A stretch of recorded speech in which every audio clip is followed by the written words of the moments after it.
পান্না, আপনাকে শুভেচ্ছা। আপনাকে শুভেচ্ছা, অবশ্যই অবশ্যই সবার পক্ষ থেকে। এবং যেহেতু আমরা প্রথমবার আপনাকে পেয়েছি আপনার কারামুক্তির পর, আমরা একেবারে সেই দিন থেকে শুরু করব। আপনাকে যেদিন স্টেন্ডে ধরে নিয়ে নেওয়া হলো, আপনি সাথে সাথে প্রতিবাদ যেটা দেখিয়েছেন, আদালতে আদালতে নেওয়ার সময় আপনার হাতে হাত পড়া, সেখানে আপনি প্রতিবাদ দেখিয়েছেন, সে বিষয়ে জানবো। থানায় নেওয়ার পর কি হলো আপনার প্রথম? প্রথমে তো আমাদেরকে নিয়ে যাওয়া হলো নিরাপত্তার নামে। যখন ওখানে মব ক্রিয়েট করা হলো ঢাকা রিপোর্টার সিউনিটিতে, এবং সবাই জানেন যে অনুষ্ঠানটা কাদের ছিল, মঞ্চ একাত্তরের পক্ষ থেকে। সেখানে ডক্টর কামাল হোসেন সাহেব আসার কথা ছিল চিফ গেস্ট হিসেবে, এবং জিরা খান পান্নার আয়োজনে, অ্যাডভোকেট জিরা খান পান্না সাহেবের। তো কেবলমাত্র দুই একজন বক্তব্য দিয়েছেন, আর ওনারা এখন এসে পারেননি, হয়তো আসবে। সিনিয়ররা স্বাভাবিক একটু দেরিতে আসেন। তা সভা শুরু হয়ে গেছিল। ওর মধ্যে দেখলাম যে কিছু লোক হ্যান্ড মাইক নিয়ে ঢাকা রিপোর্টার্স ইউনিটির সাগর ঢুকে পড়েছে, এবং হ্যান্ড মাইকে স্লোগান হচ্ছে, তাদের মতো করে স্লোগান দিচ্ছে, লিগ ধর লিগ ধর। তো লিগ ধর, আমরা তো সবাই অবাক হয়ে গেলাম যে এখানে তো লিগের কোনো প্রোগ্রাম নয়, এটা বেসিক্যালি মুক্তিযোদ্ধাদের প্রোগ্রাম ইনফ্যাক্ট। তো যাই হোক, মক ক্রিয়েট করা হলো, লতিফ সিদ্দিক সাহেবকে ঘিরে ধরে তাকে নানান ভাবে কি বলা যায়, তাকে একেবারে ট্রমাটাইজ করে ফেলা হলো। আমাদেরকে ঘিরে ধরেছে। তো 999-এ ফোন দিলাম আমি নিজেই, দেখলাম যে খুব বাজে অবস্থা। 999 থেকে যারা রিসিভ করছেন বলছেন কোন থানার অধীনে এটা। আমি বলছি, আবার ডিসকানেক্ট হয়ে যায়। করতে করতে একসময় এলো, মানে পুরোপুরি জানার পরে প্রায় আধা ঘন্টা পরে এলো পুলিশ। তো এর মধ্যে কয়েকজনকে অ্যাসল্ট করা হলো। একজন মুক্তিযোদ্ধা তো রক্তাক্ত হয়ে বললো, আপনারা দেখেছেন। আরেকজন মুক্তিযোদ্ধা আনিসুর রহমান বুলবুল সাহেব, তার গলা টিপে ধরা হলো, গলা টিপে উঁচু করে ফেলা হলো। আমি এগুলো বলতে গেলে আসলে ইমোশনাল হয়ে যায়। মুক্তিযুদ্ধের ক্ষেত্রে কোনো আপোষ থাকতে পারে না আমাদের কারোর ক্ষেত্রের জন্য। তো এই অবস্থা, পুরো একটা হরিবল সিচুয়েশন। পুলিশ লতিফ সিদ্দিক সাহেবকে অ্যারেস্ট করলো, পুলিশ হাতে তুলে দিল। অ্যারেস্ট বলে, মানে তারা বলছে যে অ্যারেস্ট করতে হবে, পুলিশ নিল। আমাদেরকেও নিল। আমাদেরকে কেন? লতিফ সাহেব হয়তো পলিটিশিয়ান, হয়তো দেখে নিশ্চিতভাবে তিনি পলিটিশিয়ান, সাবেক মন্ত্রী, আওয়ামী লীগ করতেন, যদিও আওয়ামী লীগ থেকে পরবর্তী তিনি বহিষ্কৃত। আমাকে অধ্যাপক শেখ হাফিজুজ্জামান কার্জন, আমরা যখন বেরোচ্ছি আমাদেরকেও তাদের সাথে, মানে লতিফ সাহেবের সাথে তুলে দেওয়া হলো। তো যাই হোক, আমাদেরকে ডিবি অফিসে নিয়ে যাওয়া হলো। ডিবি অফিসে লতিফ সিদ্দিকী সাহেব, আমি, অধ্যাপক কার্জন, মুক্তিযোদ্ধা আনিসুর রহমান বুলবুল, এবং 80-র ঊর্ধ্ব আরেক মুক্তিযোদ্ধা গোলাম মুস্তফা সাহেব, এই 5 জনকে নিয়ে যাওয়া হলো। আর বাকি আরো যে অনেককে অ্যারেস্ট করা হয়েছে আমরা তখন পর্যন্ত জানি না। আরো 11 জনকে শাহবাগ থানায় নিয়ে যাওয়া হলো। পরবর্তী যেটা জানলাম, সেখানে ছিলেন জাসদের জয়েন্ট সেক্রেটারি আব্দুল্লাহ কাইম সাহেব, গণফোরামের সভাপতি মফিজুল খান সাহেব, সাবেক এমপি, তাদেরকে ওখানে রাখা হলো। আমাদেরকে জানানো হলো, যেমন আমার যিনি আইনজীবী ছিলেন, পরবর্তীতে মানবাধিকার কর্মী, সিনিয়র আইনজীবী অ্যাডভোকেট সারা হোসেন, তিনি খবর নেওয়ার চেষ্টা করলেন, আমার সাথে কথা হচ্ছে। আরো অনেকে ফোন দিচ্ছিলেন যারা বেশ ওরিড ছিলেন। এরই মধ্যে সারা বাংলাদেশি ব্যাপারটি সবার জানাজানি হয়ে গেছে। তো আমাদেরকে বলা হয়েছে যে ছেড়ে দিতে হবে, জাস্ট জিজ্ঞাসাবাদের জন্য একে একে করে সেখানকার ডিবির যিনি ঊর্ধ্বতন কর্মকর্তা তার রুমে নিয়ে যাওয়া হচ্ছিল। আমরা যত জানি যে আমাদেরকে ছেড়ে দেওয়া হবে, এবং যারা খোঁজ খবর নিচ্ছিলেন তারাও বললেন যে না, সমস্যা নেই, ছেড়ে দেওয়া হবে নিরাপত্তার জন্য, ওইখান থেকে মদ থেকে বাঁচানোর জন্য আমাদেরকে নিরাপত্তা দিতে ডিবি হেফাজতে নেওয়া হয়েছে। রাত 9:30-10টার দিকে আমাদের কাছ থেকে ফোন সিজ করে নেওয়া হলো, সেলফোন। কেন? আপনার আন্ডার অ্যারেস্ট। আমাদেরকে দুপুর 12:30টার দিকে ডিবি অফিসে নিয়ে যাওয়া হলো। দুপুর 12:30 থেকে রাত 10টা পর্যন্ত আমরা জানি, 10টার কিছুক্ষণ আগে পর্যন্ত, যে আমাদেরকে ছেড়ে দেওয়া হবে। কিন্তু 10টার সময় এসে বলা হলো ফোনগুলো দেন। এই হচ্ছে অবস্থা। এবং এরপর তো তারপরের দিন আদালতে নেওয়া হলো। এগুলো আপনারা জানেন সবকিছু। সেখানে রিমান্ড বলছি, মানে জামিন নামঞ্জুর করা হবে, এটা আমরা সবাই নিশ্চিত। এই হচ্ছে প্রারম্ভিক অবস্থা। তারপরে তো কেরানীগঞ্জে পাঠানো হলো, আমরা মামাবাড়ি গেলাম, দুধ ভাত খেতে থাকলাম মাসের পর মাস। পরবর্তীতে আমাদেরকে কাশিমপুর মানে আপনার ডিবি অফিসে সারা রাত যে সারা রাত আপনার ডিবি অফিসে ছিলেন? জি, ডিবি অফিসের গারদে আপনাদের 12:30 থেকে রাত 10টা পর্যন্ত ডিবি অফিসের ওয়েটিং রুমে রাখা হয়েছিল। আর রাত 10টার পরে ডিবি অফিসের গারদে নিয়ে যাওয়া হলো, আমাদের ফোন টোন সব সিজ করা হলো, যা যা করা হয় ফর্মাটে যেগুলো থাকে, এবং সারা রাতে ডিবি অফিসের গারদে রাখা হলো। পরদিন সকাল, ওদিন শুক্রবার ছিল, যেদিন অ্যারেস্ট করা হয় ওদিন বৃহস্পতিবার, যেদিন চালান দেওয়া হলো আদালতে উপস্থাপন করা হলো সেদিন ছিল শুক্রবার। গারদে যতক্ষণ ছিলেন, গারদে তো মেঝেতেই তো থাকবার ব্যবস্থা। হ্যাঁ, খুব স্বাভাবিক, খুব স্বাভাবিক, মেঝেতেই। একসাথে কতজন সেই গারদে সেই রাতে? সেই রাতে আমি ঠিক ওভাবে কাউন্ট করিনি, তবে অনুমান 40-45 জন অন্যান্য মামলা আসামি হিসেবে যাদেরকে অভিযুক্ত আসামি। আপনাদের কজন ছিল একসাথে সেখানে ওই সময়? আচ্ছা, পরবর্তীতে দেখলাম যে, আমি একটু আগে বলছিলাম যে শাহবাগেও যে কাউকে কাউকে আটক করে নিয়ে যাওয়া হয়েছে, পরবর্তীতে দেখলাম যে আমাদেরকে যখন নিচে নিয়ে যাওয়া হলো কিছুক্ষণ পরে ওই অনুষ্ঠানে যারা উপস্থিত ছিলেন, যেমন আমি বলছিলাম আব্দুল হাই কারিম জাফরের জয়েন্ট সেক্রেটারি, আরো অনেকে ছিলেন, আরো 11 জনকে নিয়ে আসা হলো। আমরা ছিলাম 5 জন, আরো 11 জনকে নিয়ে আসা হলো। আর আরো একজনকে ধরা হয়েছিল, মানে থানায় নিয়ে যাওয়া হয়েছিল, মফিজুল হক খান সাহেব, মানব ফোরামের সভাপতি, তাকে যে কোনো কারণে ছেড়ে দেওয়া হয় শাহবাগ থানা থেকেই। ডিবি অফিসে আপনার ফ্যামিলি মেম্বারদের সাথে যোগাযোগ করতে পেরেছিল, ওরা দেখা করতে পেরেছিল ডিবি অফিসে? না না না না, ডিবি অফিসে কেউ দেখা করতে পারেনি। কোন আইনজীবী এসেছিলেন সেখানে? না। তারপরে যখন চেষ্টা করেছিলেন তারা দেখা করতে পারেননি, আইনজীবীও আসতে পারেননি, বিকজ আমরা তো ওই সময় আইনজীবী হয়তো পরিবারের লোকজন যোগাযোগ করেছিল, কিন্তু কোন আইনজীবী আসতে পারেনি, ইভেন পরিবারের সদস্য তো নয়। আদালতে আমরা আপনার দেখলাম, তো বাইরে দেখলাম আপনার হাতে হাত করা, আপনি হাত উঁচিয়ে রেখেছেন। এর আগে এটা কি আদালতে ভেতর ঢুকবার সময় না জেল হাজতে নেবার সময়? এটা আমাদেরকে ডিবি অফিস থেকে হাত করা পরিয়ে প্রিজন ভ্যানে তোলা হয় আদালতে নেওয়ার সময়। আদালতে নেওয়ার পথে তার আগে তো গারো দিয়ে রাখা হয় আদালতে তোলার আগে, তখন জাজ সাহেব কখন আসবেন তা তো ঠিক নেই, গারো দিয়ে রাখা হয়। গারো দিয়ে নেওয়ার সময় এখানকার খুলে দেওয়া হলো হাত করা। আবার যখন আদালতে তোলা হলো তখন বুলেট প্রুফ জ্যাকেট, হেলমেট, হাত করা, মনে হচ্ছে আমরা দেশের শীর্ষ সন্ত্রাসীদের অন্যতম কেউ কেউ, সেভাবে নিয়ে যাওয়া হলো। আমরা বললাম যে বুলেট প্রুফ জ্যাকেট কেন, আমাদেরকে কেউ গুলি করবে না, হেলমেট কেন? আমাদেরকে সন্ত্রাসের বিরুদ্ধে আইনে দেওয়া হয়েছে মামলা, সন্ত্রাসের বিরুদ্ধে আইনে যাদেরকে দেওয়া হবে তাদেরকে নাকি এইভাবেই ধরে উঠাতে হবে। তো 2-1 জনকে হেলমেট দিল না, পরবর্তীতে আবার হেলমেট জোর করে পরানো হলো। এই আর কি, যা হয়, যা হয়ে আসছে। আদালতের হাজতখানায় আব্দুল লতিফ সিদ্দিকী সভাপতি ছিলেন না উনি আলাদা ছিলেন? আর ডিবি অফিসে আদালতের হাজতে আদালত নেওয়া হয় আপনাদের? জি, আদালতের কাঠগড়ায় আদালতে তোলার আগে গারদে আমাদের একসাথে রাখা হয়েছিল। আমাদের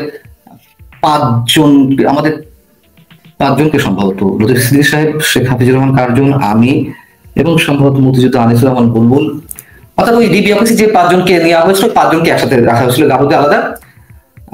তারপর তো আদালতে তোলা হয় লতিফ সিদ্দিকী সাহেব সহ। আদালতের প্রসিডিংসে কি বলা আপনাদের ব্যাপারে? আমাদের প্রসিকিউটর ওইখানে আদালতে আপনার উপস্থাপনের সময় সরকার পক্ষ কি অভিযোগ সেগুলো উত্থাপন করে?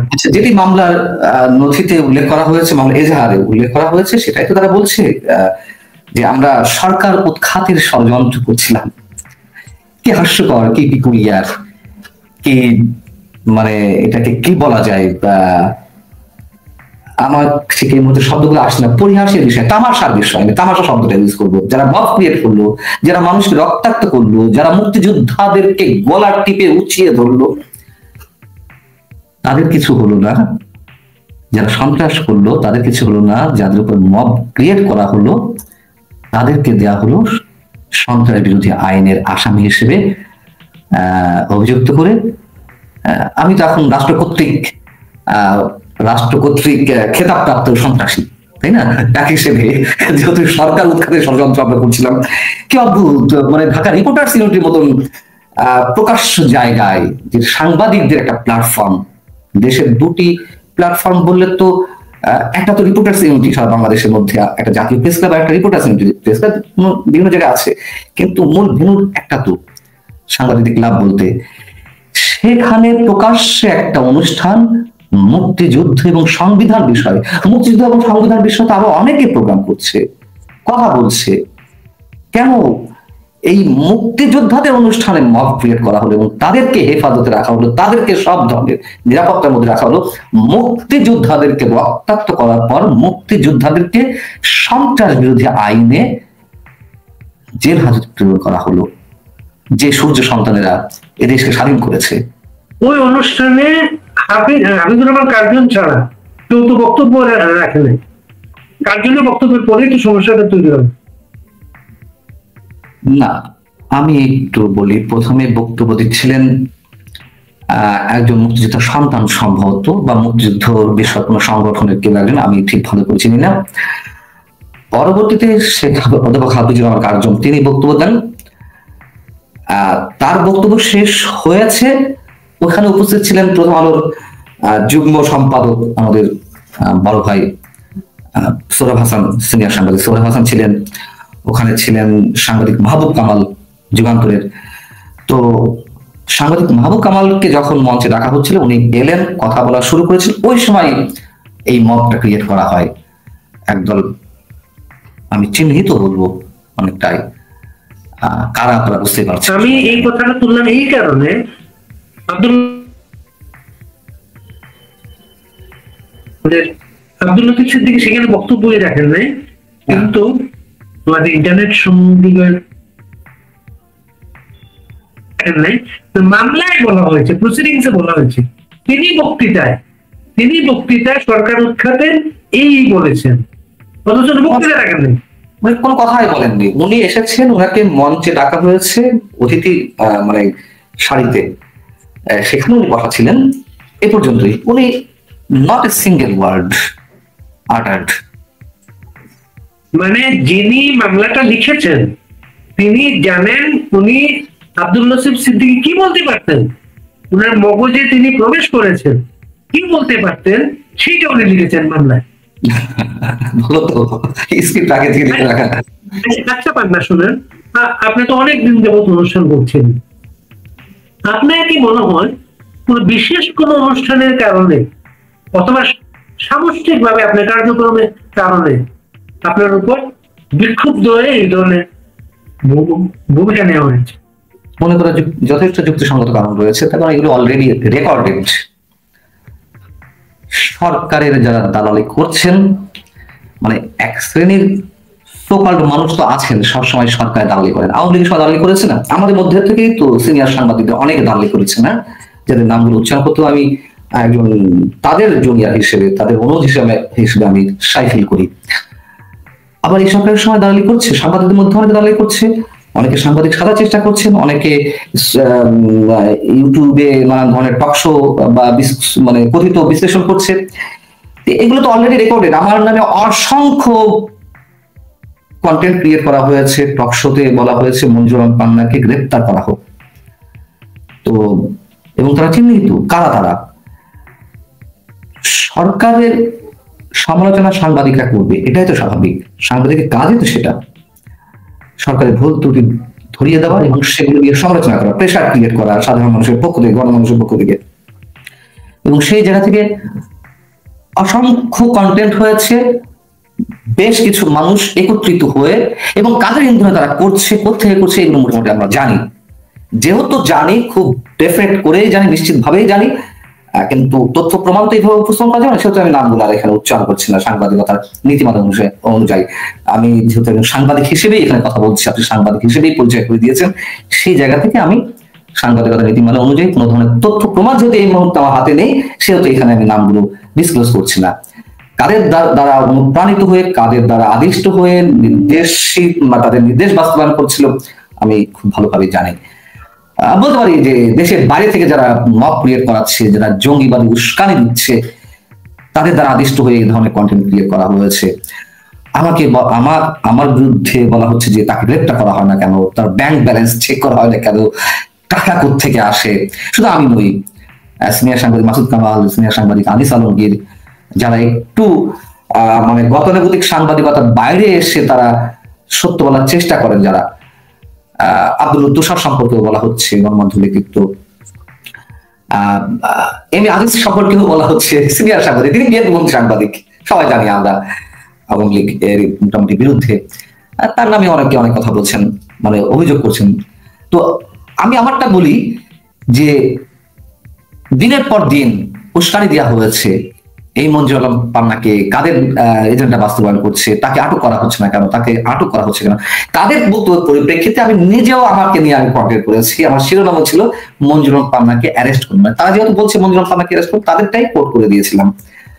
তো খুব স্বাভাবিক, এটা মনে করা যথেষ্ট যুক্তিসঙ্গত কারণ আছে, যেখানে সরকারের পক্ষ থেকে বলা হচ্ছে স্বাধীন বাংলাদেশের ইতিহাসে নাকি এখন সাংবাদিকতার উৎকৃষ্ট সময় চলছে, মানে সর্বোৎকৃষ্ট সময় চলছে, এইটার নমুনা।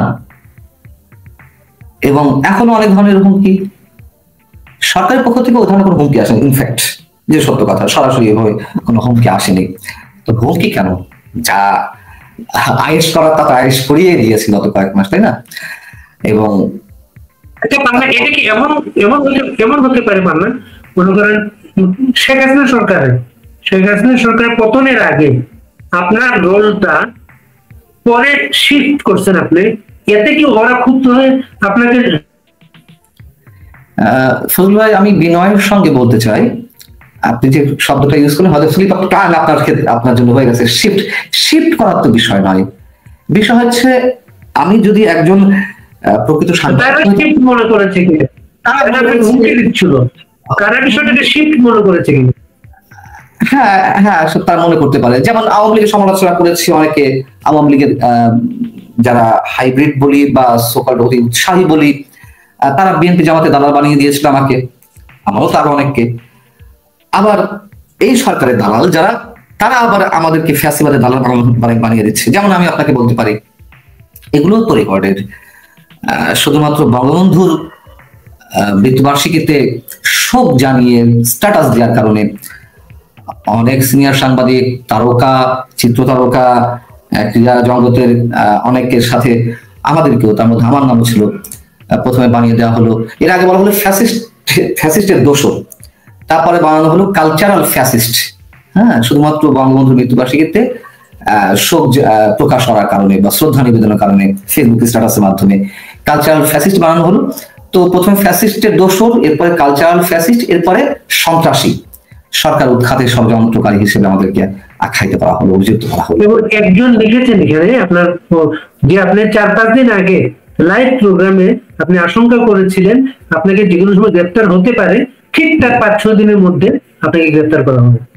জি, এরকম আশঙ্কা আমি করছিলাম, আমারও তো আরো অনেকেই করছেন, নিশ্চয়ই করেছেন, এখন অনেকে করছেন, এবং সাধারণ মানুষ তাদেরকে নিয়ে উদ্বিগ্ন। এটা তো লুকোচুরি কিছু নেই। আচ্ছা, এখন আমরা ওইদিকে একটু যাই, যে জীবনটা একেবারেই জানি না, আপনাকে জেলে নেওয়া হলো, ওই দিন থেকে একটু শুনি। ওই দিন থেকে মামাবাড়ি ছিলাম, মামাবাড়িতে আদর আপ্যায়ন কেমন হয় তত জানি। কোন মামাবাড়ি? কাশিমপুর? কেরানীগঞ্জে নিয়ে যাওয়া হলো। ওইখানে 21 দিন থাকার পরে পরবর্তীতে কাশিমপুর কারাগারে প্রেরণ করা হলো। যে কারাগারে দেওয়া হলো সেটাকে বলা হয়, মানে এটা আনঅফিসিয়ালি ওটা পানিশমেন্ট জেল নামে ডাকা হয়। কাশিমপুর 1, 2, 3, 4, তো কাশিমপুর একটা হচ্ছে পানিশমেন্ট জেল। মানে ওখানে খুবই কড়াকড়ি, যার যে জিনিসের প্রয়োজন নেই সেটাই ইম্পোজ করা হয়, এই জন্য ওটাকে বলা হয় পানিশমেন্ট জেল। তো কেরানীগঞ্জ থেকে কাশিমপুর, এবং আমার তো মনে হয় এখন তিল ধারণের জায়গা নেই কারাগারের ওয়ার্ড গুলোতে, সেল গুলোতে যেভাবে আটক করা হচ্ছে। আর জেলের অভিজ্ঞতা আমার সবার যাওয়া উচিত একবার করে। প্রথম দিন কয়টার সময় পৌঁছেন জেলে? আমাদেরকে আদালত থেকে যখন কেরানীগঞ্জে নিয়ে যাওয়া হলো, সবকিছু সব ধরনের প্রসিডিউর মেনটেন করে আদালত কেরানীগঞ্জ জেলে প্রবেশ করলাম সম্ভবত বিকাল 4টা 4:30টার দিকে কেরানীগঞ্জে, যেহেতু 10টার সময় আদালতে তোলা হয়েছিল। তারপরে সবকিছু মেনটেন করে কারাগারে প্রবেশ করলাম 4টা 4:30টার দিকে।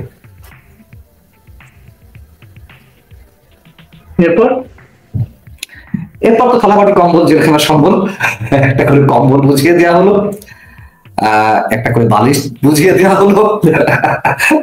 আর ওখানে যারা আছেন অধিকাংশই নিরীহ মানুষ, যাদেরকে বিভিন্ন মামলায় আটকে দেওয়া হয়েছে, যারা রাজনীতির সঙ্গেও জড়িত না, কোনোভাবে জড়িত না, কোনোভাবে, দায়িত্ব নিয়ে বলছি আমি, কোনোভাবে না। এরকম অনেক কাহিনী আছে, কত কাহিনী শুনবেন। ব্যবসায়ীদের ফাঁসিয়ে দেওয়া হচ্ছে, নিরীহ মানুষকে ফাঁসিয়ে দেওয়া হচ্ছে। কি বলা যায়, টার্গেট থাকে তো প্রতি থানায় যে এতজনকে অ্যারেস্ট করা হবে, এটা তো ওপেন সিক্রেট, সবাই জানি আমরা যে আজকে আমুক থানাকে এত অ্যারেস্ট দেখাতে হবে। তো সবজি বিক্রেতা রাস্তা থেকে তুলে নিয়ে আসা হচ্ছে, জামিন করাতে পারছে না, জামিন হচ্ছে না। যার 3 শতক 1 শতক জমি আছে, সে সম্পদ সেটাও বিক্রি করতে হচ্ছে। মানে এগুলো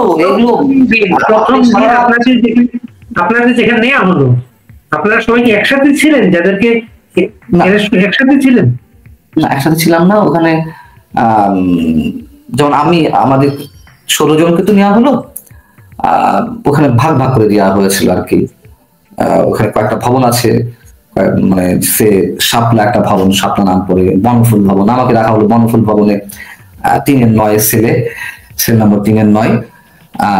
আবার দেখা যাচ্ছে আরো কয়েকজনকে ওই ভবনে দেওয়া হলো। আবার লতিফ সিদ্দিকী সাহেব, তাকে ডিভিশন দেওয়া হলো, তাকে আলাদা ভবনে নিয়ে যাওয়া হলো সাবেক মন্ত্রী হিসেবে, তিনি ডিভিশন পেলেন। আবার আরো অনেককে শাপলা ভবনে দেওয়া হলো, অন্য ভবনে দেওয়া হলো, এইভাবে ভাগ বাটোয়ারা করে বিভিন্ন জায়গায় দেওয়া হলো।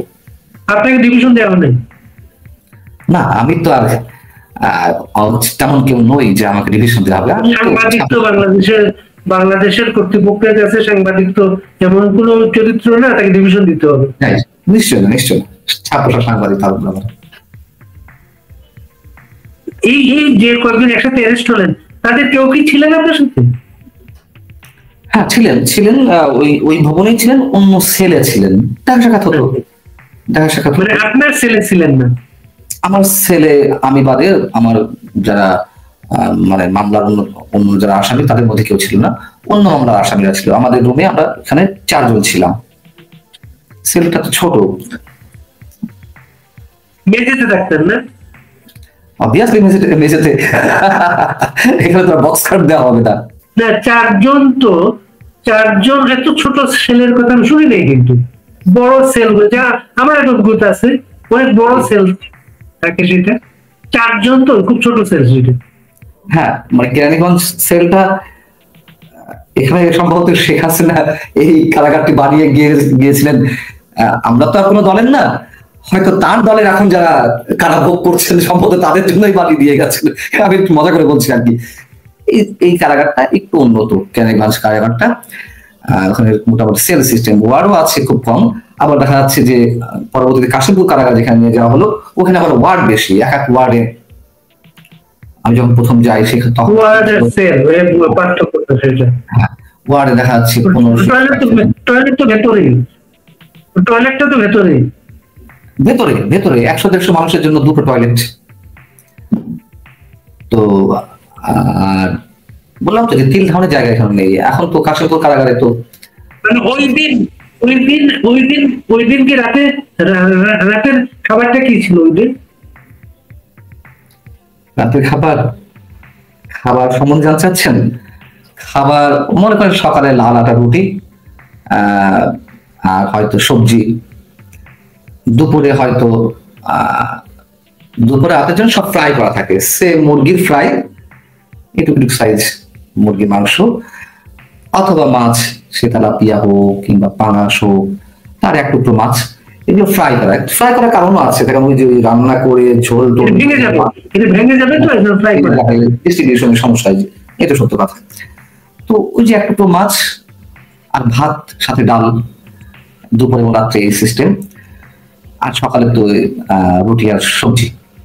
এখন কেউ কেউ ফাইলের খাবার, এগুলোকে বলে ফাইলের খাবার, অর্থাৎ ফাইল মানে ফাইলে বসিয়ে টানা মানে 4 ফাইল করে সব বন্ধুরা বসে, তখন তাদের সামনে এগুলো দিয়ে দেওয়া হয়, অর্থাৎ ছটাই খাবার। আবার অনেকে আছেন যে খাবার কিনে খেতে পারেন, অন্য ক্যান্টিন সিস্টেম আছে। ক্যান্টিন মানে তাই বলে এই নয় যে টেবিল চেয়ার আছে সেখানে বসে আমি কিনে খাচ্ছি, মানে সেল সিস্টেম, সেলে আপনি টোকেন মানে টাকা দিচ্ছেন, টোকেন দিচ্ছেন, টাকা তো না, ওখানে পিসি বলে, এক একজন নামে অ্যাকাউন্ট থাকে, এটা অনেক আগে থেকে হয়ে আসছে, অ্যাকাউন্ট থাকে, ওই অ্যাকাউন্টে আপনার পরিবারের সদস্য বা আমার পরিবারের সদস্য টাকা দিয়ে আসছেন, সেই অ্যাকাউন্ট থেকে আপনি খাবার কিনে খেতে পারছেন। হয়তো মুরগির মাংস রয়েছে, মাছ রয়েছে, ডিম রয়েছে, সবজি রয়েছে, সব তো আর কিনে খাওয়ার সাথে থাকে না। মানে আপনি কি এই খাবারই খেতেন না কিনে খাবার চেষ্টা করতেন? আমি কিনে খাওয়ার চেষ্টা করতাম। কোন রাজবন্দি ছিল আপনার সাথে, রাজনৈতিক কারণে বন্দি আপনার ওই সেলে? হ্যাঁ, কাশিমপুর কারাগারে যেই ভবনটিতে আমি ছিলাম, ওটা রাজনৈতিক মানে ওটার নামই হচ্ছে যে সন্ত্রাস বিরোধী আইনে যারা আটক হবে তাদেরকে সব ওই ওয়ার্ডে, ওই ভবনে দেওয়া হবে। সব সন্ত্রাসী গুলো? ফরচুনেটলি অথবা আনফরচুনেটলি ওই ভবনের নাম কিন্তু যমুনা। যমুনা? আমি কি কারণে বলছি নিশ্চয়ই বুঝতে পারছেন।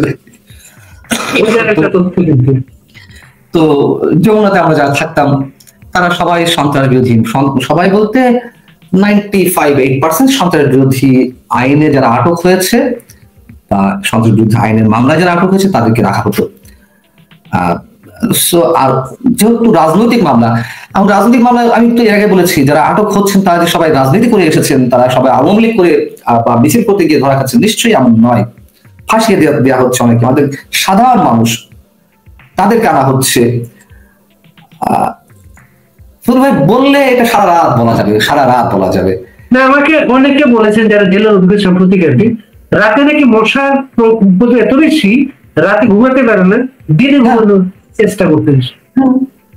সত্য কথা। এবং কেরানীগঞ্জে তো আমার যিনি রুমমেট ছিলেন, এক ভদ্রলোক ছিলেন ইবাদ নাম করে, তিনি একজন ব্যবসায়ী, তাকে ফাঁসিয়ে দেওয়া হয়েছে, চাঁদা দাবি করা হয়েছিল তার কাছ থেকে আমি যেটা শুনেছি, চাঁদা না দেওয়াতে তাকে হত্যা মামলায় জড়িয়ে দেওয়া হয়েছে।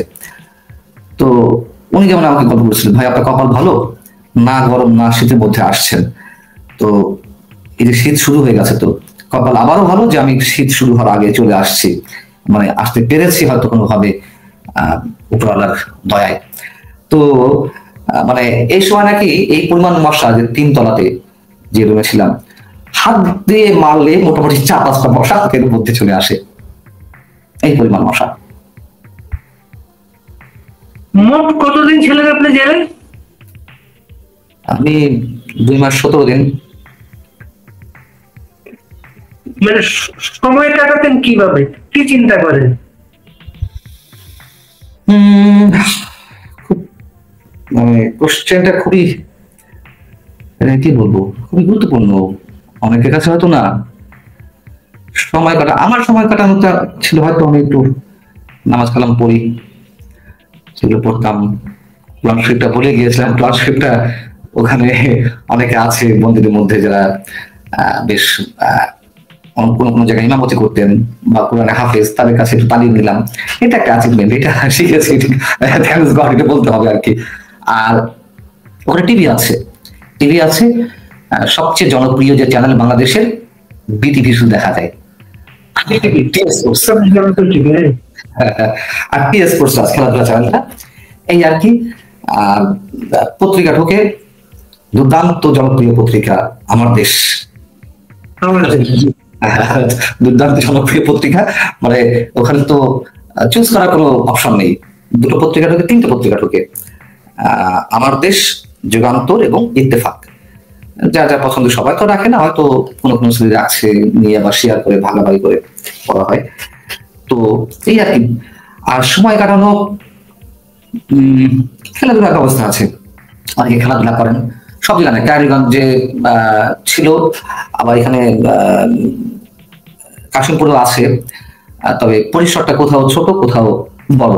কেরানীগঞ্জে তো মানে খুবই, আমি বলবো যে এটা ব্যবস্থা এখনো পর্যন্ত মোটামুটি ভালো আছে, মোটামুটি খুব বেশি ওয়েল ফার্নিশড বা ওয়েল ডিজাইন বা রাজকীয় স্টাইলে চলছে আমি সেটা বলছি না। মানে কারাগার যা বলতে যা বোঝায় তার মধ্যে নতুন কারাগার হিসেবে কেরানীগঞ্জটা মোটামুটি ভালো। মানে যদি কম্পেয়ার করা যায় কাশিমপুর এবং কেরানীগঞ্জের সাথে, তো কেরানীগঞ্জ রিসোর্ট আর কাশিমপুর। আর আমার সময় কাটানোটা আসলে মানুষের গল্পগুলো শুনতাম, এত গল্প। আমি একটু আগে বলছিলাম, হয়তো কথা শেষ করতে পারি, প্রত্যেক পুরুষেরই অন্তত মহিলা না হোক, প্রত্যেক পুরুষের একবার জেলে যাওয়া উচিত অভিজ্ঞতা সঞ্চয়ের জন্য হলেও। আপনি বিস্তর অভিজ্ঞতা সঞ্চয় করতে পারবেন, মানে মানুষের আহাজারিটা জানতে পারবেন, হাহাকারটা জানতে পারবেন, কি দুর্দশার মধ্যে মানুষ আছে, কি মিথ্যা অপবাদ নিয়ে মানুষ আসছে। আমি বলছি না নিশ্চয়ই যারা শুধুমাত্র নিরাপরাধ তারাই জেলে যাচ্ছে, আছে অবশ্যই যারা অপরাধ করেছে, দুর্ধর্ষ অপরাধ করেছে, তারা তো আছেনই। কিন্তু প্রত্যেক মানুষের জীবনে তো একটা উপন্যাস, সেই উপন্যাসগুলো সম্বন্ধে ভালো করে জানা যায়। আর একটা আশঙ্কা, একটা আতঙ্ক তো ছিলই, কবে ছাড়া পাবো, কবে পরিবার পরিজনের সন্তানের কাছে, স্ত্রীর কাছে ফিরে যেতে পারবো, আদৌ পারবো কিনা, এরকম একটা আশঙ্কা তো আছে। এবং আমি জানিয়ে রাখি, আমি এর উপর আলাদা একটা কন্টেন্টই করব।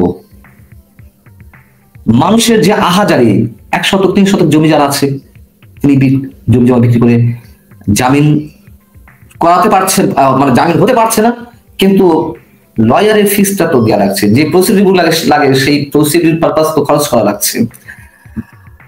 আবার যাদের জামিন হচ্ছে তাদেরকে আবার নতুন নতুন মামলায় ঢুকিয়ে দেওয়া হচ্ছে।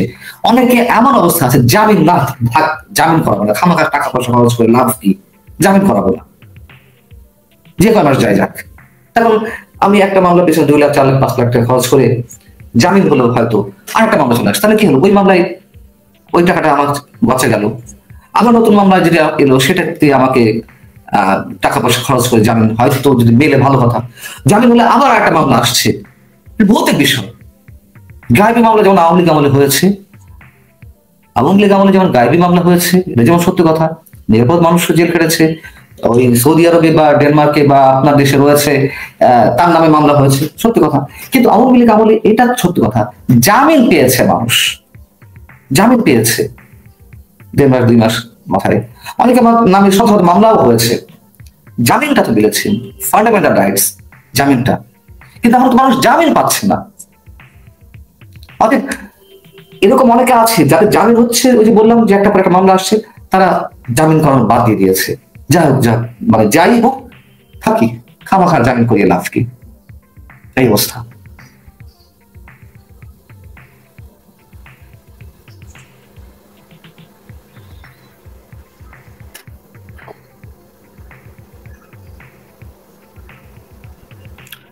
শুনতে পাচ্ছেন আমাকে?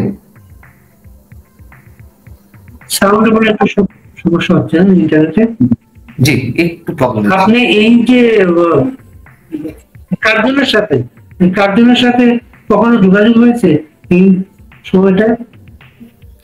উনি as a professor Dhaka university, উনি ডিভিশন প্রাপ্ত হয়েছেন, উনি আলাদা ভবনে ছিলেন। আটক হওয়ার পর থেকে তার সাথে আমার দেখা হয়নি, কথা হয়নি। আটক সাংবাদিক শাকিলটা কি ওদের সঙ্গে যোগাযোগ হয়েছে?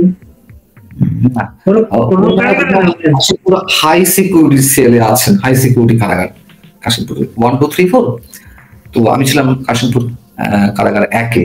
ওনারা হাই সিকিউরিটি কারাগার মানে আপনার চেয়ে বড় সন্ত্রাসী কিন্তু তারা, কিন্তু হয়তো।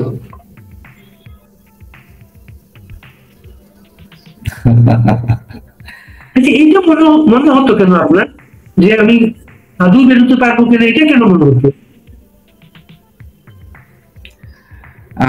খবর তো বাইরে থেকে পেতামই, এবং প্রথমেই আপনাকে বলেছি অ্যারেস্ট হওয়ার আগের কাহিনী এবং অ্যারেস্ট দেখানো পর্যন্ত ডিবি অফিসে আমাদেরকে বলা হচ্ছিল, প্রথমে বলা হলো নিরাপত্তার নামে আমাদেরকে নিয়ে যাওয়া হচ্ছে, হেফাজতে রাখার নামে। হেফাজতে রাখার মত থেকে তোমরা আমাদেরকে আলাদা করে রাখবা, ঠিক আছে ভাই, দায়িত্বশীল মানুষ, তোমরা নিয়ে যাচ্ছ ডিবি হেফাজতে। হেফাজতে নিয়ে রাখার নাম করে দিয়ে দেওয়া হলো সন্ত্রাস বিরুদ্ধে আইনি মামলা। কখন দেওয়া হলো? রাত 10টায়। রাত 10টায় মামলা দেওয়া হয়নি, রাত 10টায় আমাদেরকে অ্যারেস্ট দেখানো হয়েছে। মামলা কখন করা হয়েছে? পত্র পত্রিকাতে এসেছে রাত 1টার সময় নাকি মামলা রুজু করা হয়, রাত 1টার সময়, 28শে আগস্ট দিবাগত রাত 1টার সময়। তো আপনি যদি বলেন যে কেন মনে হয়েছে যে বেরোতে পারবো কিনা, তাহলে যখন চারিদিক থেকে খবর পাচ্ছিলাম এবং আমার সাথে কথা হচ্ছিল খুবই রেসপন্সিবল পার্সন সমাজের বিভিন্ন জায়গার, তারা তো আমাদেরকে নিয়ে ওরেড ছিলেন, তারা বিভিন্ন জায়গায় যোগাযোগ করছিলেন, তারা বলছেন যে না, ছেড়ে দেওয়া হবে, একটু সময় লাগছে। রাত 1টার সময় যদি মামলা দিয়ে দেওয়া হয় আর তার আগে যদি আমাদেরকে অ্যারেস্ট দেখানো হয়, তাহলে এই বিষয়টি তো আর পুলিশ করেনি। এই বিষয় নিশ্চয়ই অনেক উঁচু পর্যায় থেকে নির্দেশ আসাতে এটি বাস্তবায়ন করা হয়েছে। তারা কোন আইনে মামলা দিবে, মামলায় কি লেখা হবে, অথবা আদৌ ছেড়ে দেওয়া হবে কিনা, না ছাড়া হলে কিভাবে আটকের প্রক্রিয়া দেখানো হবে, এইগুলো তো অনেক কিছু করতে হয়েছে। একটা ব্যাপার আমি জানতে চাচ্ছি, আপনার কি মনে হচ্ছে আপনাদের মামলা দিয়ে অ্যারেস্টের সিদ্ধান্তটা কি আইন মন্ত্রণালয় থেকে এসেছে না যমুনা থেকে এসেছে? এটা আমি জানি না, তবে অনেক উপর থেকে হয়েছে এটা নিশ্চিত। অনেক উপর থেকে শীর্ষ পর্যায়ে থেকে এই নির্দেশটা সম্ভবত এসেছে। এটা স্পেসিফিক্যালি কোন জায়গা থেকে এটা আমি বলতে পারবো না।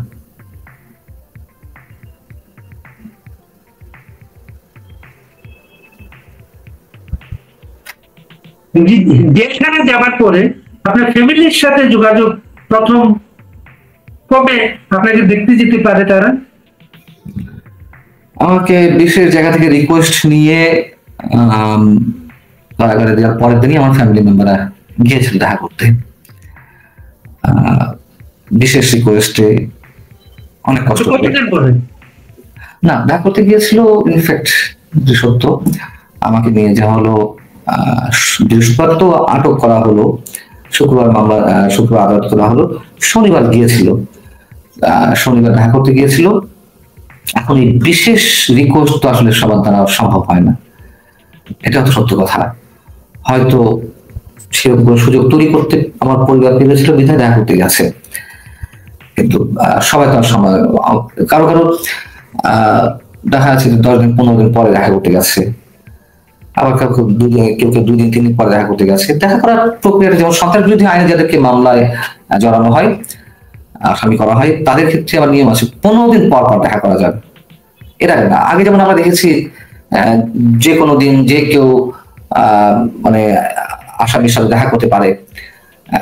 সন্ত্রাস বিরোধী আইনে যারা, তাদের ক্ষেত্রে 15 দিন, আর সম্ভবত অন্য মামলা যারা আছে তাদের ক্ষেত্রে সম্ভবত এখন সপ্তাহে 1 দিন করা হয়েছে। কবে থেকে করা হয়েছে এটা আমি জানি না, তো এখন এই ধরনের সিস্টেম আর কি। আইনজীবীর সাথে প্রথম কন্ট্যাক্ট কখন হয়, কতদিন পরে? আইনজীবী ওখানে তো আমাদেরকে যখন আদালতে তোলা হলো 29শে আগস্ট শুক্রবার সকাল 10টা দিকে আদালতে তোলা হলো, তখন ওইখানে স্বতঃস্ফূর্ত ভাবে, স্বতঃপ্রণোদিত ভাবে কয়েকজন আইনজীবী ছিলেন। ফারজানা আক্তার রাখি সহ আরো কয়েকজন ছিলেন যারা আমাদের পক্ষে আমাদের জামিন আবেদন করেছিলেন। তাদেরকে আমরা নিয়োগ দেওয়া ছিল না, মানে নিয়োগ আমাদের পক্ষ থেকে নিয়োগ দেওয়া হয়নি, তারা স্বতঃস্ফূর্ত ভাবে দাঁড়িয়েছিলেন।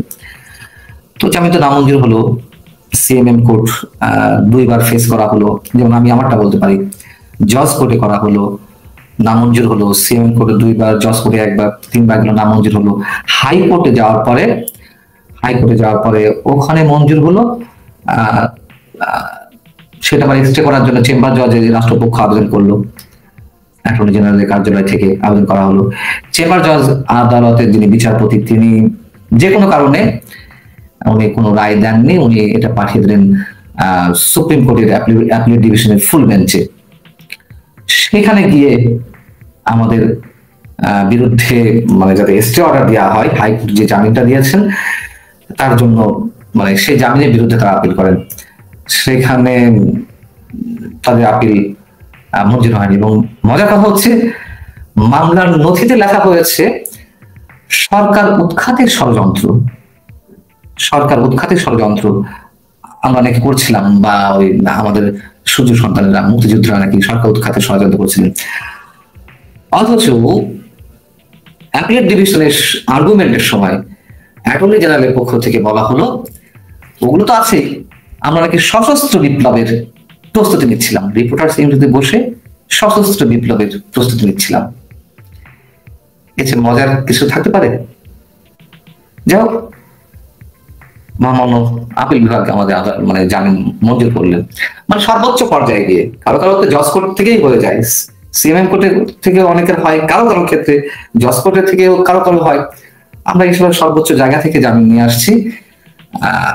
এরপর আর কি থাকতে পারে? এরপর তো আইসিসি বোধ হয়, ইন্টারন্যাশনাল কোর্ট অফ ক্রিমিনাল, আন্তর্জাতিক আদালত। আইনজীবীদের পেছনে বা মামলার পেছনে অর্থনৈতিক বিষয়গুলো আপনার কেমন খরচ করতে হয়েছে? অনেস্টলি স্পিকিং, আমার আইন পক্ষে আইনি লড়াই লড়েছেন সারা আপা, সারা হোসেন।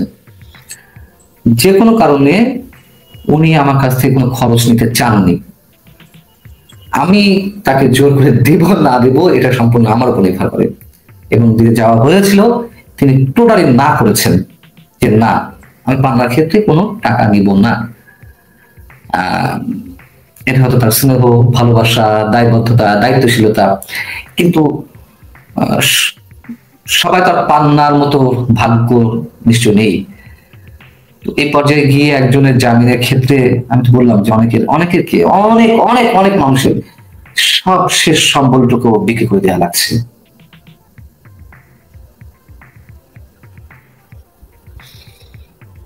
সারা হোসেন অনেক বছর ধরে আমি জানি অনেক সাংবাদিকের জামিনের জন্য কাজ করেছেন। 89-এ ঈশ্বর দিতে আমার বিরুদ্ধে একটা মামলা হয়েছিল, আমার জামিনের জন্য সারা হোসেন ঈশ্বর দিতে গিয়েছিল ওই সময়। আচ্ছা আচ্ছা, বাহ। ঠিক আইন সালিশ কেন্দ্র, ওনার আইন সালিশ কেন্দ্রের সাথে জড়িত ছিলেন, আইন সালিশ কেন্দ্রের একটা টিমের দুইটা। আমরা নিজেও তো হিউম্যান রাইটস অ্যাক্টিভিস্ট, সারা জীবন তো পক্ষে কথা বলেছেন আর কি। এই যে আপনার গ্রেফতার, আপনার হ্যারাসমেন্ট, আপনার জীবন থেকে মূল্যবান এতগুলা দিন হারিয়ে যাওয়া, এর বাইরে অ্যাচিভমেন্টটা কি আপনার? এর বাইরে অ্যাচিভমেন্ট নিউটনে থাকলো না, প্রত্যেক ক্রিয়ারই সমান এবং বিপরীত প্রতিক্রিয়া আছে। অ্যাচিভমেন্ট, আমি তো কোনো অ্যাচিভমেন্ট দেখি না, অন্তত সার্বিকভাবে। বরং মানুষ অনেকটা ভয়ের মধ্যে আছে। অমুক অমুককে আটক করা হচ্ছে, একটা মেসেজ দেওয়ার চেষ্টা করা হচ্ছে সরকারের পক্ষ থেকে সম্ভবত। তো আমার অ্যাচিভমেন্ট, অনেকে বলে আমার প্রতি মানুষের যে ভালোবাসা সেটি বহিঃপ্রকাশ করেছে। সেই জায়গা থেকে অবশ্যই আমি মানুষের কাছে কৃতজ্ঞ। আমি স্যালুট জানাই যারা প্রতিবাদ জানিয়েছেন, যারা প্রার্থনা করেছেন আমার জন্য, আটকের প্রতিবাদ এবং মুক্তির জন্য প্রার্থনা করেছেন। মানুষ এতটা ভালোবাসে, এটা বলার জন্য আমি বলছি না, খুব সাহিত্য করে বলারও কিছু নেই, যেটা সত্য সেটা। এটা আমার জানা ছিল না ভাই, বিলিভ ইট অর নট। মানুষ আমাকে, আপনি যে বলছিলেন না যে শিফট হয়ে গেছে আওয়ামী লীগের সময়, আমি কিন্তু আওয়ামী লীগের সময় শেষ দিকে আওয়ামী লীগের সমালোচনা করেছি তা নয়, সবকিছু রেকর্ডেড। আমার তো অসংখ্য রিপোর্ট আছে টেলিভিশনে। তো আওয়ামী লীগের সময় আওয়ামী লীগের বিরোধিতা করেছি, যেসব অন্যায় বা অপকর্ম অথবা দুর্নীতি, সেগুলোর বিরুদ্ধে রিপোর্ট করতে হয়েছে। এবং অবশ্যই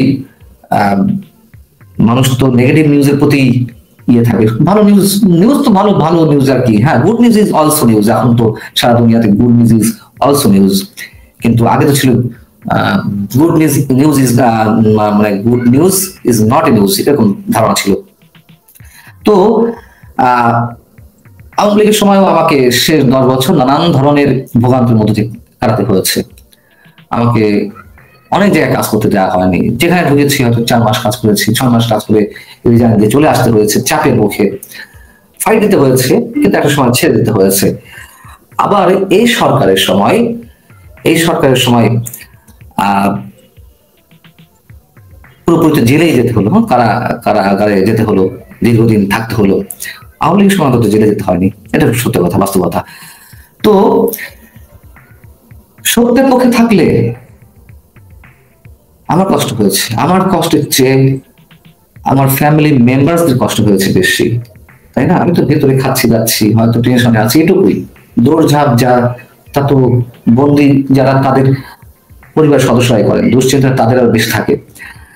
অ্যাচিভমেন্ট এটুকু যে আমি নিজেকে জাজ করতে পেরেছি, আর একটা সব মানে সত্য নতুন করে উপলব্ধি করতে পেরেছি। মানুষের ভালোবাসার শক্তির চেয়ে আর কোন বড় কোন শক্তি নেই। এবং সত্যের পক্ষে থাকলে, সত্য উচ্চারণ করলে, ভোগান্তি, বিপদ আপদ, নানান ধরনের দুর্গতি, নানান ধরনের টর্চার, নির্যাতন, তারপরও যে আত্মতৃপ্তিটা থাকে, এটা তো ভাই আপনি কোটি টাকা দিয়ে কিনতে পারবেন না, সম্ভব না, কোনোভাবেই না। দিন শেষে আমার অ্যাচিভমেন্ট এটুকুই। আর একটা অ্যাচিভমেন্ট আছে, আমি সত্যি এর আগে বললাম যে কোরআনটা আমি নতুন করে পড়া শিখেছি জেলে গিয়ে। আপনি বললেন না মানুষের যে ভালোবাসা অ্যাচিভমেন্ট, জেলে থাকতে থাকতে কোরআন আয়াতের একটা লাইন ছিল এরকম, নিঃসঙ্গ চিত্তের চেয়ে জীবনে বড় কোনো সম্পদ নেই। রাইট, আসলেই নেই। মানে আপনার মতো কথা বলার অপরাধে অধ্যাপক নাজমুল হাসান কলিমুল্লাহ, আবু আলম শহীদ খান, 4 জন চোখের সামনে এখনো জেলে। আবু আলম শহীদ খান বা নাজমুল কলিমুল্লাহ, ওনাদের সাথে কোনোভাবে কোনো খবর পেয়েছেন কোনো কিছু? আমার সাথে প্রফেসর নাজমুল হাসান কলিমুল্লাহ সাহেবের দেখা হয়েছিল একবার। তো উনি আছেন, উনি তো দীর্ঘদিন, মানে আমরা তো অ্যারেস্ট হওয়ার আরো মাস 1-2 আগে তিনি অ্যারেস্ট হয়েছেন। তার বিষয়টা নিয়ে আপনি যেমন কথা বলেছেন, আমিও কথা বলেছি। দুর্নীতির আমাদেরকে কি করা হলো, সন্ত্রাস বিরোধী আইনে মামলা দেওয়া হলো, মানে মামলায় অভিযুক্ত করা হলো। আর তাকে দেওয়া হলো দুর্নীতি দমন বিষয়ক, মানে দুদকের পক্ষ থেকে মামলা দেওয়া হলো। এটা নিয়ে আপত্তি হতো না, আমরা সন্দেহ প্রকাশ করতাম না, বা এইভাবে বলতাম, আপনি যে বলেন যে কথা বলার অপরাধে তাকে আটক করা হয়েছে বা মামলা দেওয়া হয়েছে, এতে তো খুব সহজে মিলানো যায়। কারণ এই সরকার আসার 10 মাস পরে তার নামে মামলা দেওয়া হয়, 10 মাস পরে। তো 9 মাস পরে সম্ভবত মামলা হয়, 10 মাসের মাথায় তাকে আটক করা হয়। তো এই মামলাটা অনেক পুরনো, অভিযোগ তো অনেক পুরনো, সে 2020 বা 22 সালের ঘটনা সম্ভবত। তারপরে সে দুদক মামলা দায়ের করে, তারপর 1-1.5 মাসের মাথায় তাকে আটক করা হয়। অতএব আমরা ধরে নিতে পারি যে তিনি কিছু কথা বলতেন মিডিয়াতে। এখন সবাই তো দালাল হয়ে গেছে, আওয়ামী লীগ আমলে যেমন একটা শ্রেণীর দালাল ছিল, এখন আবার নব্য শ্রেণীর দালালিতে পরিণত হয়েছে। তো সেই জায়গা থেকে কথা বলা অপরাধ হয়তো নাজমুল হাসান কলিমুল্লাহকে দুদকে মামলা জানানো হয়েছে। মামলা গ্রাউন্ড যাই থাক না কেন, আমি সেটা নিয়ে কোনো মন্তব্য করতে চাই না। সেম অ্যাজ অধ্যাপক কার্জন ভাই আমার সাথে তার আগের দিন আমার চ্যানেলে উনি অতিথি ছিলেন, এবং গেলেন তো পরদিন একইভাবে আমি যেভাবে ইনভাইটেড হয়ে গিয়েছিলাম অনুষ্ঠানে মঞ্চ 71-এর, সেরকম কার্জন ভাই গিয়েছিল। একজন অধ্যাপককে কিভাবে, কার্জন ভাই কি আপনার কি মনে হয় অধ্যাপকদের মধ্যে তো অনেকেই দালালি করেছেন আওয়ামী লীগের সময়? কার্জন ভাই দালালি করেছে? কার্জন ভাই তো কার জামাই, মানে সৈয়দ আবুল মকসুদ সাহেবের মেয়ের সাথে তার বিয়ে হয়েছে। তো সৈয়দ আবুল মকসুদ সাহেব সারা জীবন কিসের জন্য কথা বলেছেন, কাদের পক্ষে কথা বলেছেন আমরা জানি। তিনি একটা সাহসী কণ্ঠস্বর ছিলেন একজন, তো তার জামাই। আর অধ্যাপক কার্জন দালালি করেছে, আমি তো তখন আওয়ামী লীগ সময় বিভিন্ন টেলিভিশনে কাজ করেছি, কোথাও কাজ, প্রথম 5 বছর তো ছিলাম, তারপর 10 বছর কোথাও কাজ করেছি। আমার অ্যাঙ্করিং এ তিনি গেস্ট হয়েছেন, আমি তো দায়িত্ব নিয়ে বলতে পারি তিনি আওয়ামী লীগের যেভাবে সমালোচনা করেছেন অনেকে সেভাবে করেননি, অথচ তিনি হয়ে গেছেন ফ্যাসিস্টের দোষর। কেন? মুক্তিযুদ্ধের পক্ষে কথা বলতে গিয়ে। আবু আলম শহীদ খান ভাই, আবু আলম শহীদ ভাই তিনি তো আওয়ামী লীগের সময় তিনি আওয়ামী লীগের সমালোচনা করেছেন, আবার এই সরকারের সময় এই সরকারের সমালোচনা করছেন। আমাদের তো কোনো দল নাই, আমরা তো সত্যটা উচ্চারণ করতে চাই, কিন্তু দেখা যাচ্ছে প্রতি সরকারের সময় এই আমাদের মতো কিছু কোটি কয়েক মানুষ, আপনার কপাল ভালো আপনি এখন দেশের বাইরে আছেন, দেশের বাইরে মধ্যে থাকলে হয়তো আপনাকেও আমাদের ভাগ্য বরণ করতে হতো। তো এই যে কিছু মানুষ যারা সত্য বলেন তাদেরকে সব সময় নির্যাতিত হতে হচ্ছে, সব সময়। এবং এখন যারা মুক্তিযুদ্ধের পক্ষে কথা বলছেন তাদেরকে নির্যাতিত হতে হচ্ছে বেশি। এটা কেন? তার মানে কি? কোথায় চলেছি আমরা? মুক্তিযুদ্ধের পক্ষে কথা বলতে পারবো না? এটা হলো কথা? এটা হয় কিছু? এখন সেটাই হচ্ছে, এই হচ্ছে বিষয়।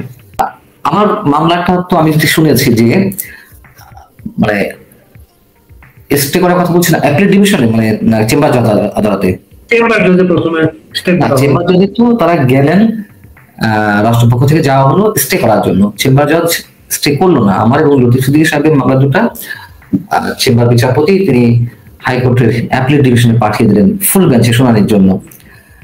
আমার যেটা হয়েছে যে স্থগিত করা হয়েছিল এবং একটি বিষয় ছড়িয়ে পড়েছিল বিকজ অফ একই দিনে আমাদের মামলাগুলো শুনানি হয়েছিল, লতিফ সিদ্দিকী সাহেবের মামলা সহ আমারটা। তো আমারটা হিয়ারিং এ প্রথম উঠেছে, রাষ্ট্রপক্ষের পক্ষ থেকে দাবি তোলা হয়েছে যে স্টে করা হোক, এবং তারা সশস্ত্র বিপ্লব করতে যাচ্ছিল। তো অ্যাপিল ডিভিশনের বিচারপতিরা বললেন যে তার যে হাইকোর্টে জামিন হয়েছে এটা তো সার্টিফাইড কপি বের হয়নি, আপনারা কিসের বেসিসে আপনারা এই আবেদন জানাচ্ছেন স্টে করার জন্য? তখন রাষ্ট্রপক্ষের পক্ষ থেকে বলা হলো যে না, এটা তো সবাই জানে, জানাজানি হয়ে যায় কার জামিন হয়েছে কার জামিন হয়নি, বিশেষ করে উল্লেখযোগ্য মানে উল্লেখ কি বলা যেতে গুরুত্বপূর্ণ মামলাগুলোর ক্ষেত্রে। তো সেই জায়গা থেকে আমরা আগে ভাগে এটা স্টে অর্ডার চাইছি, যেহেতু হাইকোর্ট জামিন দিয়েছে বেরিয়ে পড়তে পারে, কিন্তু তারা গিয়ে তো সশস্ত্র বিপ্লব করবে, এই জন্য আমরা এটা নিয়ে বিচারপতি সাহেব যারা ছিলেন, তিনজন বিচারপতি সমন্বয়ে বেঞ্চ ছিল অ্যাপিল ডিভিশনে, তারা বেশ 15 মিনিট ধরে এটা কথা বললেন। একটা পর্যায়ে বলে ঠিক আছে, সাংবাদিক মঞ্জুর পান্নার জামিনের বিষয়টি 1 সপ্তাহ পরে শুনানি করা হবে। পরবর্তীতে লতিফ সিদ্দিকীটা উঠলো একই মামলায়, লতিফ সিদ্দিকী মামলার রাষ্ট্রপক্ষের পক্ষ থেকে আমি যেটা জেনেছি কোনো ধরনের বাধা দেওয়া হয়নি। কেন দেওয়া হয়নি এটা আমি নিজের মন্তব্য করতে চাই না, দেওয়া হয়নি যেটা বাস্তবতা। তো যেহেতু রাষ্ট্রপক্ষের পক্ষ থেকে কোনো ধরনের বিরোধিতা করা হয়নি জামিনের ক্ষেত্রে, জামিন বহাল রাখার ক্ষেত্রে, সেটা জামিন বহাল রইল। পরবর্তীতে আবার যে কোনো কারণে, যেহেতু একই মামলায় 1 নম্বর আসামি লতিফ সিদ্দিকী সাহেব আর আমি 3 নম্বর আসামি, তো 1 নম্বর আসামি লতিফ সিদ্দিকী সাহেবের জামিন হয়ে যাচ্ছে, আর আমারটা হচ্ছে না, কেমন যেন একটু হয়ে যায়। বিচারপতি সাহেবদের যদি কেমন কি একটু মনে হলো, পরবর্তী তারাই আবার স্বতঃপ্রণোদিত হয়ে পরবর্তীতে আবার আমার জামিনও বহাল রেখে মানে বহাল রাখার বিষয়ে ঘোষণা করলেন। তো ওই যে আমারটা স্থগিত করা হয়েছে ওটি বিভিন্ন জায়গায় ছড়িয়ে পড়েছিল গণমাধ্যমে, যে সাংবাদিক মঞ্জুর পান্নার বিষয়টি স্থগিত রাখা হয়েছে, লতিফ সিদ্দিকী জামিন। কিন্তু বাস্তবতা হচ্ছে যে আধা ঘন্টা বা ঘন্টা খানিকের মধ্যে আবার যখন লতিফ সিদ্দিকী সাহেব এবং আমার তার জামিনটা হলো, পরবর্তীতে আবার আমারটাও ওরা যে 1 সপ্তাহ ঘোষণা দিয়েছি সেটা আবার তারা নিজেরাই বললেন যে না, তারও জামিন আমরা বহাল রাখছি, এই আর কি। আবেদন আমার কার্জনের জামিনটা কি এই আবেদনে ছিল না? এই আবেদন নয়, অ্যাকচুয়ালি লতিফ সিদ্দিকী সাহেবের মামলাটা পরিচালনা করেছেন আমাদের জিরাই খান পান্না ভাই, সিনিয়র আইনজীবী, আর সাথে ফজলুর রহমান ভাই, সিনিয়র আইনজীবী ওনারা, আর আমারটা করেছেন তো ব্যারিস্টার সারা হোসেন। কার্জন ভাইয়ের বিষয়টা আসলে আমি তো ভিতর থেকে খবর পাইনি উনি কি করছেন না করছেন, হয়তো কেউ বলছেন, আমি যোগাযোগ করার সুযোগ পাইনি, যেহেতু মাত্র এলাম, যোগাযোগ করার সুযোগ পাইনি, হয়তো নিশ্চয়ই। আমার ধারণা তাদের জন্য বিষয়গুলো সহজ হওয়ার কথা, যেহেতু এই মামলার আমরা 2 আসামি মুক্তি পেয়েছি, এটা তো একটা রেফারেন্স হিসেবে কাজ করতে পারে। জার্নালিস্ট আমার অভিজ্ঞতা থেকে একটু আমি বলতে পারি, বাকি মানে মেজাজ মর্জিত জাস্টিসদের বিষয় বা জাজদের বিষয়, তারা নথিপত্র ঘেটে যেটা ভালো মনে করবেন, লজিক্যাল মনে করবেন সেটাই করবেন। তবে একই মামলা যখন অন্য আসামিদের জামিন হয়ে যায় তখন নাকি অন্য আসামিদের পথটা একটু সহজ হয়, এটুকু জানি। কয়টার দিকে খবর পেলেন জেলখানে আর কোনো বাধা নেই, আপনি মুক্তি পাচ্ছেন? খবর পেলাম যেদিন জামিন হয়েছে, এমনি তো যে পত্রিকা তো যেত, পরের দিন তো পত্রিকা দেখলাম। আর তার আগে মানে জেলখানাতে এখন সিস্টেম আছে, মানে একটা সিস্টেম করা হয়েছে যে সুযোগ দেওয়া হয়েছে প্রতি সপ্তাহে বন্দীরা বা কয়েদিরা পরিবারের সদস্যদের সাথে মানে ফোনে কথা বলতে পারবেন। সেরকম হয়তো আমার ফোনে কথা বলার সুযোগ ছিল ওই সপ্তাহে একদিন হিসেবে। ওইভাবে জানতে পারলাম যে আমার জামিন হয়েছে। আর কিন্তু অন্যরকম টেন্স তো কাজ করছিল, টেনশন যে জামিন হলেই আবার নতুন মামলা আসে, যেহেতু আমাদেরটা হয়তো সর্বোচ্চ পর্যায়ে গেছে বা অনেক বেশি আলোচনা জন্ম দিয়েছে এই মঞ্চ ৭১ বিষয়টি, সেহেতু সবাই খুব অ্যালার্ট ছিল, একটু সবাই সচেতন থাকার চেষ্টা করেছে। যারা বিভিন্ন থানা থেকে যাকে তার মামলা আসছে সেই জায়গা থেকে, জানি না যে কোনো কারণে যাই হোক আমাদেরকে আর নতুন করে মামলা দেওয়া হয়নি। আর যারা ওই আমি যেটা বলছিলাম টেনশন ছিলাম যে হাইকোর্টে তো জামিন হলো, কিন্তু ওখানে একটা টেনশন থাকে যে স্টে করার একটা আতঙ্ক, যদি একবার স্টে হয়ে যায় সেক্ষেত্রে বেশ কয়েক মাস সময় লাগে। কারো কারো ক্ষেত্রে ওই স্টে অর্ডার ভ্যাকেট করতে কপাল ভালো থাকলে ওই শর্ট টাইমে হয়ে যায়, কারো কারো ক্ষেত্রে 4 মাস 6 মাস 8 মাসও লেগে যায়। এইটি আর এক মানে আতঙ্ক, যদি একবার স্টে হয়ে যায় তার মানে অনিশ্চিত সময়ের জন্য তাকে থাকতে হচ্ছে কারাগারে। আর সেই জায়গা থেকে বলছিলাম যে হাইকোর্টে জামিন হওয়ার পরেও নিশ্চিত হতে পারছিলাম না যে কবে ছাড়া পাবো কি পাবো না। তারপর তো চেম্বার জজ, তারপর তো হাইকোর্ট অ্যাপিলেট ডিভিশন, অর্থাৎ গত সোমবার মানে আমি বলছি এটা কয় তারিখ, মানে আমাদের জামিন প্রক্রিয়াটা সম্পূর্ণ হতে হাইকোর্টের যেদিন জামিন দেওয়া হলো তার থেকে পুরো 7-8 দিন অ্যাপিলেট ডিভিশনে 8 দিনের মাথায় আমাদেরটা ইয়ে হলো, মানে হাইকোর্টে জামিন হওয়ার পরেও আমরা পাচ্ছিলাম না, স্টে অর্ডার না দেওয়া সত্ত্বেও। প্রক্রিয়া তো থাকে নানান ধরনের। আর এটাও আমি আপনাকে জানিয়ে রাখি, জামিন পাওয়ার পরে আবার অবজারভেশনে রাখা হয় প্রায় সবাইকে, নতুন মামলা আসে কিনা সেই অপেক্ষায়। ছাড়লে তো ছাড়া হয়ে গেল, নতুন মামলা আসছে কিনা আসবে কিনা, জামিন পাওয়ার পরও একজন জামিন প্রাপ্ত বন্দীকে আটকে রাখা হয় কোন কোন ক্ষেত্রে, যে কোন কোন ক্ষেত্রে, এখন তো প্রায় সব ক্ষেত্রে নতুন মামলা আসছে কিনা আসবে কিনা। এটা কি পিডব্লিউ বলে জেলখানা? PW exactly, pending warrant. আমাকে অনেকে বলেছে এটা অনুষ্ঠানে এসে পিডব্লিউ তে আরেকটা মামলায় তাকে আটক দেখানো হচ্ছে, ওইটা যে আটক দেখানো যাতে না হয় কি করতে হয় এগুলো আমাদের অনুষ্ঠানে এসে নতুন বলে। কিন্তু এটা কত বড় মানবাধিকার লঙ্ঘন বুঝতে পারেন। কারো কারো জামিন হয়ে গেছে 15 দিন 17 দিন পরে, 17 দিন পরে তাকে মামলা দেওয়া হচ্ছে। তাহলে এই যে মাঝখানে যে 15 দিন 17 দিন, এই হিসাবটা কে দিবে? আপনি একটা মামলা জামিন পেয়েছেন আজকে কত তারিখ, আমি তো তারিখটা গুলিয়ে ফেললাম, তো মনে করেন জামিন পেয়েছেন, আপনার তো আজকে বা কালকেই চলে আসার কথা, মানে মুক্তি নিয়ে। আপনার নামে নতুন কোনো মামলাও আসছে না, কিন্তু মামলার আশায় বসিয়ে রাখা হয়েছে যেটার মধ্যে না ওর নামে মামলা আসবে, মামলা আসলে তারপর তাকে সোন অ্যারেস্ট দেখানো হবে, সোন অ্যারেস্ট ইয়ে করা হবে। 17 দিন পরে অনেকে মামলায় এসেছে। এই 17 দিনের হিসাবটা কি রাষ্ট্র কিভাবে হিসাব দেবে? কি অদ্ভুত।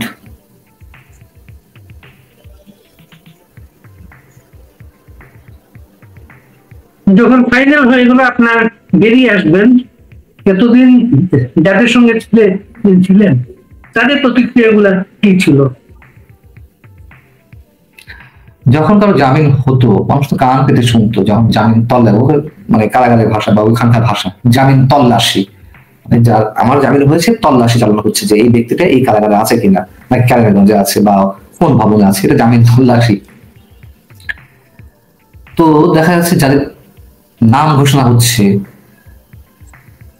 মানে আশপাশে যাদের জামিন হয়নি তারাও যে কি পরিমাণ খুশি হচ্ছে যে না কেউ না কেউ তো বেরোচ্ছে, কেউ তো বেরোচ্ছে। একেবারে যে নাম কারো না আসে তবে তারটাও আসবে না, তখন তারা আশায় বুক বাঁধে।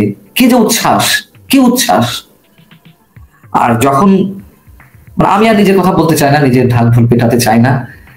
কিভাবে আমার ভেতর থেকে মানুষ কিভাবে আমাকে বিদায় দিয়েছে, কিভাবে জড়ো হয়েছে, এটা বলতে গেলে বেশি বলা হয়ে যাবে, এটা থাক। তবে অন্যান্য মানুষের কথা বলি, আমি সবার ক্ষেত্রে বলি যে মানুষের, মানে অন্যের জামিন হচ্ছে, আপনি খুশি হচ্ছেন, আলহামদুলিল্লাহ বলছেন, আলহামদুলিল্লাহ মন থেকে বলছে। জামিন তো এখন খুব কম, খুব কম। এই জন্য একজনের জামিন হলে মনে হয়, অনেকে মনে করে যে এই বুঝি বুঝি পথ খুলছে।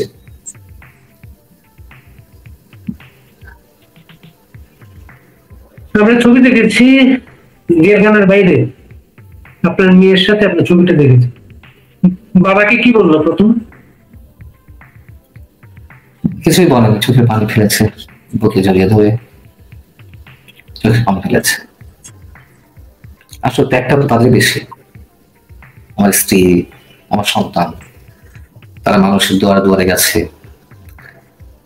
ভোগান্তি তো তাদেরই হয়েছে বেশি। আমি না দু একটা মশা কামড় খেয়েছি, 3 বেলা নিশ্চিন্ত খেতে তো পেরেছি।